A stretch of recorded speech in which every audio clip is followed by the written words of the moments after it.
with a beef against the federal government. D.C. was full of them. Anti-gay marriage protesters on Capitol Hill, anti-abortion advocates across from the White House, free speech activists in front of the Supreme Court, angry veterans demanding better and more timely medical attention. He showed the guy his Virginia license, and the guard frowned. "Sir, this is a federal building. Do you have an appointment?" he asked, placing his right hand on the holstered pistol at his side. "Yeah, but I don't know who with. Maybe an attorney." "Which agency?" "Excuse me?" "Sir, this is a government facility. Entry requires a government ID or prior appointment. If you don't have one of them, I'm going to have to ask you to leave." Crocker reached into his wallet and produced the laminated card that identified him as a Tier 1 U.S. military operator with a TS, top secret, SCI, sensitive compartmented information, Rainbow 9 clearance. The guard nodded. "That's better, sir. Thank you." He felt unprepared as the guard scanned a list attached to a clipboard. What the hell am I going to say?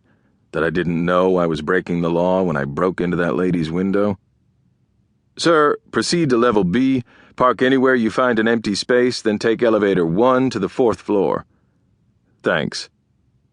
He descended into the dark garage, still not knowing what this meeting was about. Thinking ahead to the pre-trial hearing, he decided he couldn't trust his attorney, a sharply dressed recent grad from Georgetown Law School. Nice kid, but maybe a tad too sure of himself.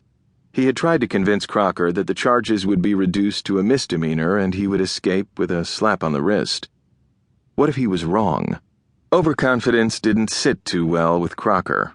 Besides, the circumstances of the case were so absurd he shouldn't have been charged in the first place. Sure, it had been wrong to break into a woman's apartment, but how could the court ignore the fact that she had been ripping off his 76-year-old father and that Crocker had caught her smoking crystal meth with a Fairfax County cop, the same one who had filed the charges? His blood pressure rising, he stood near the back wall of the elevator, staring at the perfectly pressed uniforms of the two officers, one female, one male and Hispanic, standing in front of him whispering to each other about the long-term value of investment property on the Eastern Shore. He had a vacation house there as well, which he had used so many times with Holly. It had been their refuge. She had been his safe place, his harbor in the storm. People, even military officials with desk jobs like the two riding with him now, didn't understand the perils the United States faced around the globe, and the stakes. He didn't blame them. How could they be expected to if they hadn't seen the horror, violence, and human misery he had? How could they appreciate the razor-thin line between civilization and chaos, good and evil, free society and forced obedience that men like him fought to protect? Dr. Petrovian had warned him not to let his mind spin wildly like this. He tried to catch himself as he exited the elevator and stepped into the over-air-conditioned lobby. But how could you trust a justice system in which pampered superstars like O.J. Simpson got away with murder and poor people were shot for driving with a broken brake light, a story he'd just seen reported on CNN? The male clerk behind the desk, dressed in civvies, examined his ID again, then asked him to sign a ledger and follow him down a gray hallway lined with photos of former secretaries of the Treasury. Where the hell am I? No signs on the walls or plaques beside the doors. The clerk punched a code into a keypad at the end of the hall, pushed open a wooden door, and stepped aside.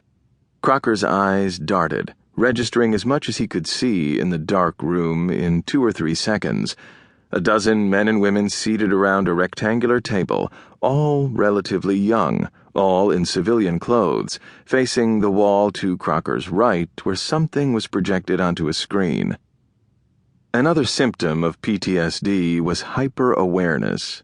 His mind raced as he blinked twice and tried to focus on the image, a blow-up of something that resembled a president's face.